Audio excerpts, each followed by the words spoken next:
Hello guys, कैसे हैं आप लोग। आज का जो टॉपिक है वो है हाइड्रोकार्बन।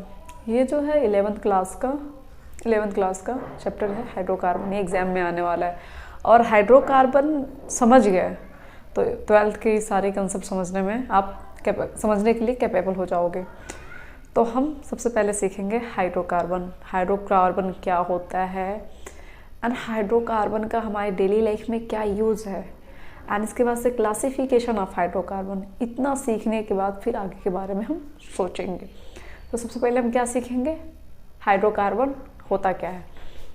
देखिए, हाइड्रोकार्बन कोई बोलता है तो समझ लेना हाइड्रोजन और कार्बन की बात कर रहा है, ठीक है।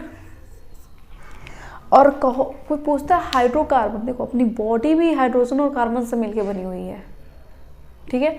तो हाइड्रोजन और हाइड्रोकार्बन डेट मीन्स हम स्टडी करेंगे। कोई कहता है हाइड्रोकार्बन का हम स्टडी कर रहे हैं तो आपके माइंड में होना चाहिए हम हाइड्रोजन और कार्बन का स्टडी कर रहे हैं। फिर हम देखेंगे डेली यूज, मतलब हाइड्रोकार्बन का डेली यूज क्या है या हमारे लाइफ में इसका रोल क्या है। तो फर्स्ट चीज़, आपके घर में एलपीजी होगा और सीएनजी जो कार में अभी यूज किया जा रहा है, जिससे सीएनजी को नेचुरल गैस भी बोलते हैं। तो एलपीजी सबके घर में होंगे। तो एलपीजी गैस क्या है, हाइड्रोकार्बन ही तो है ना, हाइड्रोकार्बन ही है जो यूज किया जा रहा है। सीएनजी क्या है, हाइड्रोकार्बन ही है। देखो हम अपने डेली लाइफ में यूज कर रहे हैं लेकिन हमें मालूम नहीं है। और चीज़ें देखिए, हाइड्रोकार्बन का हम यूज करते हैं क्या, मैन्युफैक्चरिंग ऑफ द पॉलीमर। आप कहोगे पॉलीमर क्या है, पॉलीमर दैट मीन्स पॉलीथीन, पॉलीप्रोपेन, पॉलीएस्टराइन, ये सारी चीज़ें जो है ना पॉलीमर है। और पॉलीमर के प्रोसेस के द्वारा ही पॉलीथीन को हम मैन्युफैक्चर करते हैं। तो आपको बता दो मैं, ये मतलब वो सड़ती गलती नहीं है, जैसी है वैसी ही रहती है, ठीक है। ये देखिए हमारे लिए डेंजरस भी है और हमारे इन्वायरमेंट के लिए भी हार्मफुल है। तो पॉलीमर के प्रोसेस के द्वारा, मतलब हाइड्रो और कार्बन जो होता है उसको पॉलीमर के प्रोसेस कराते हैं जिससे वो पॉलीथीन या पॉलीप्रोपीन में चेंज हो जाता है। अगला देखिए, कह रहा है जो हायर हाइड्रोकार्बन होते हैं, हायर हाइड्रोकार्बन डेट मीन्स कि हायर नंबर ऑफ कार्बन और हायर नंबर ऑफ हाइड्रोजन। इसका यूज हम करते हैं पेंटिंग में। जैसे घर में दीवारों पे पेंट किया जाता है, उसको जब वो ओपन होता है ना, उसके जब बाल्टी जो बकेट होता है जब ओपन करके उसको देखना बहुत गंदा स्मेल आती है, वो हाइड्रोकार्बन ही होता है जिसका यूज हम घर में पेंट करने के लिए ही करते हैं। अगर आप देखोगे तो उसमें लिखा होगा डिस्क्रिप्शन में कि हाँ क्या क्या किस किस चीज़ से मिलके बना है, कौन कौन से हाइड्रोकार्बन यूज किए गए हैं, तो कभी आप देखना। और जो थर्ड है, इसका यूज हम लोग क्या करते हैं, मेनी डाइज एंड ड्रग्स बनाने में।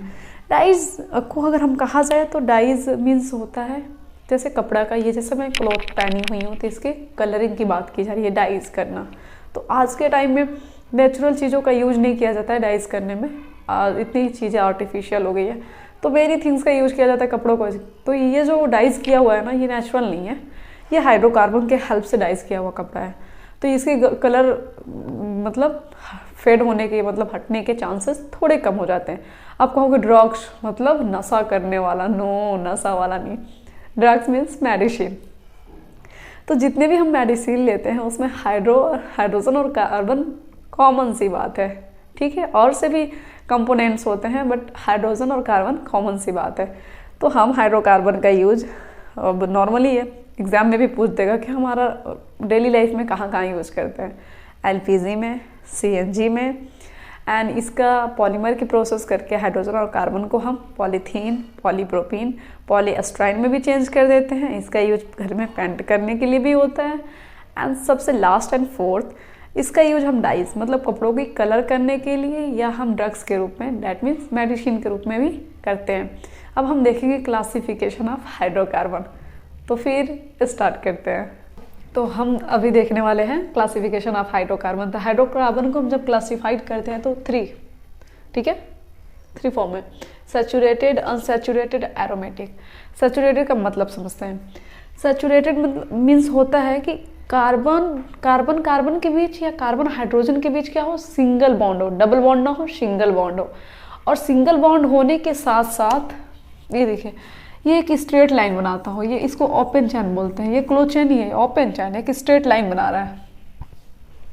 ये कहो तो एक धागा की तरह बनाते चला जा रहा है, ओपन है, क्लोज नहीं है। तो सैचुरेटेड मीन्स होता है कि कार्बन कार्बन के बीच या कार्बन हाइड्रोजन के बीच, दोनों के बीच क्या वो सिंगल बॉन्ड हो और ये ओपन चैन बना है, इसे ही हम एल्केन्स बोलते हैं। तो कोई भी कंपाउंड हाइड्रोकार्बन में हाइड्रोजन और कार्बन के बीच में जो रिलेशन बनी पड़ी है, उसमें अगर सिंगल बॉन्ड होती है कार्बन हाइड्रोजन के बीच में, उस तो फुल्ली या टोटल कंपाउंड में, तो आप बोल सकते हो एल्केन्स। और सिंगल बॉन्ड की वजह से ही एल्केन्स बोला जाता है। Alkanes means single bond. अब कहोगे अनसैचुरेटेड क्या होता है? अनसैचुरेटेड में क्या होता है, कार्बन और हाइड्रोजन के बीच तो सिंगल बॉन्ड होती है, लेकिन कार्बन कार्बन के बीच मल्टीपल बॉन्ड होती है। मल्टीपल बॉन्ड मीन्स या तो डबल बॉन्ड हो जाएगा या तो ट्रिपल बॉन्ड हो जाएगा। तो डबल बॉन्ड ट्रिपल बॉन्ड हो तो फिर इसके नाम चेंज हो जाते हैं। तो कभी भी आपको कोई ऐसा कंपाउंड मिले जिसमें डबल बॉन्ड हो या ट्रिपल बॉन्ड हो, तो आप क्या बोलोगे?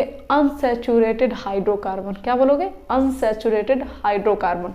ठीक है, ये भी ओपन चैन ही होता है। जैसे मान के चलिए यहाँ पे डबल बॉन्ड हो गया, यहाँ पे ट्रिपल बॉन्ड हो गया, तो ये भी एकदम एकदम धागे की तरह सीधा स्ट्रेट लाइन बनाता है। ठीक है। एरोमेटिक क्या होता है? एरोमेटिक जो होता है स्पेशल तरह का कंपाउंड है, एक स्पेशल साइक्लिक कंपाउंड है जो कि जस्ट लाइक ए साइकिल है। इसमें सिंगल बॉन्ड भी होती है, कभी कभी आप देखोगे तो सिंगल और डबल बॉन्ड दोनों एक साथ होते हैं, लेकिन इसमें साइक्लिक कंपाउंड है। तो कभी कभी एरोमेटिक जो हाइड्रोकार्बन होता है वो ओपन चैन में भी होता है और क्लोज चैन में ही होता है। क्लोज चैन मीन्स कि देखिए कुछ कंपाउंड ऐसे होते हैं, अब मान के चलो इसको ठीक है, और हमने इसको, तो देखिए पूरा टोटली सारे तीनों कंपाउंड क्या है, तीनों बेंजीन ये क्या है, साइक्लिक फॉर्म में है। डेट मीन्स कि ये क्लोज चैन है। बट कुछ ऐसा हो कार्बन कार्बन ऐसे कुछ लेके चलते चले जाओ, इसमें ऐसे बेंजीन अटैच हो, ठीक है, तो ये क्या है, एक ओपन चैन में चला जा रहा है। तो cyclic that means saturated means क्या समझते हो, सिंगल बॉन्ड होनी चाहिए कंपाउंड में। अनसैचुरेटेड मीन्स डबल बॉन्ड होनी चाहिए, डबल बॉन्ड या ट्रिपल बॉन्ड होनी चाहिए। और एरोमेटिक मीन्स क्या अंडरस्टैंड करते हैं कि वो कंपाउंड जो हो डबल बॉन्ड भी हो सिंगल बॉन्ड भी हो, वो ओपन चैन भी बनाए या वो क्लोज चैन बनाए। लेकिन एक चीज़ एरोमेटिक में कॉमन होती है, वो साइक्लिक में होता है, मतलब वो क्लोज होता है, ठीक है, सर्कल टाइप का होता है और उसके इलेक्ट्रॉन स्टेबलिश नहीं होते हैं। तो हम सबसे पहले सीखेंगे सैचुरेटेड कार्बन। सैचुरेटेड में हमारा एल्केन्स आता है, तो एल्केन्स के बारे में हम अंडरस्टैंड करने की कोशिश करेंगे। तो फिर वेट किसका है, स्टार्ट करते हैं एल्केन्स को लेके। तो एल्केन्स माइंड में आ जाएगा, सैचुरेटेड होता है। सैचुरेटेड होने का मीन्स क्या है कि ये जो होगा एल्केन्स, इसके पास सारे सिंगल बॉन्ड्स होंगे, ठीक है। तो इसका जो फार्मूला होता है CN2N+2। अगर मान के चलो मेथेन का फार्मूला CH4 है, अगर मान के चलिए आप इसका वैल्यू अगर 1 लेते हैं, इसका 1 लिए थे ना मैंने कार्बन का 1, और यहाँ पे क्या हो जाएगा 2 1 जा 2 + 2, तो क्या हो जाएगा C, और ये 2 1 जा 2 और +2 4 हो गया, मेथेन बन गया। अब इसी का अगर 2 लेते हो तो C और 2 × 2 + 2, तो क्या आपका हो जाएगा C2H और 2 2 जा 4 4 2 6 हो गया ना। तो वो एथेन में चेंज हो गया। तो ये इसका फॉर्मूला है। इससे आगे की जो भी सीरीज आप लेना चाहते हैं एल्केन्स का, तो एल्केन्स फैमिली को ही हम होमोलॉगस सीरीज भी कहते हैं, सब सेम होते हैं। इस फॉर्मूले पे आप स्टार्ट कर दो, आपको एल्केन्स के सारे हायर से हायर फैमिली मिल जाएगी। तो एल्केन्स फैमिली को हम होमोलॉगस सीरीज भी कहते हैं। इसके बाद से जो एल्केन्स का सबसे फर्स्ट मेंबर होता है वो क्या है, CH4, इसे बोलते हैं मेथेन। कोई भी पूछेगा एल्केन्स का फर्स्ट जो फैमिली मेंबर है वो कौन है, तो आप बोलोगे मेथेन, ठीक है। ये कौन सी sp3 है, sp3 हाइब्रिड, मतलब यहाँ पे हाइब्रिडाइजेशन काम किया है। अब हम ये देखेंगे कि अगर कार्बन और हाइड्रोजन एक दूसरे से कंबाइन होते हैं या एक दूसरे के साथ हैं, तो किस सीरीज में है, किस तरीके से उसकी स्ट्रक्चर है। कार्बन और हाइड्रोजन कुछ इस तरीके से अरेंज होते हैं। अरेंज होने का मीन समझे, कुछ इस तरीके से स्ट्रक्चर होता है।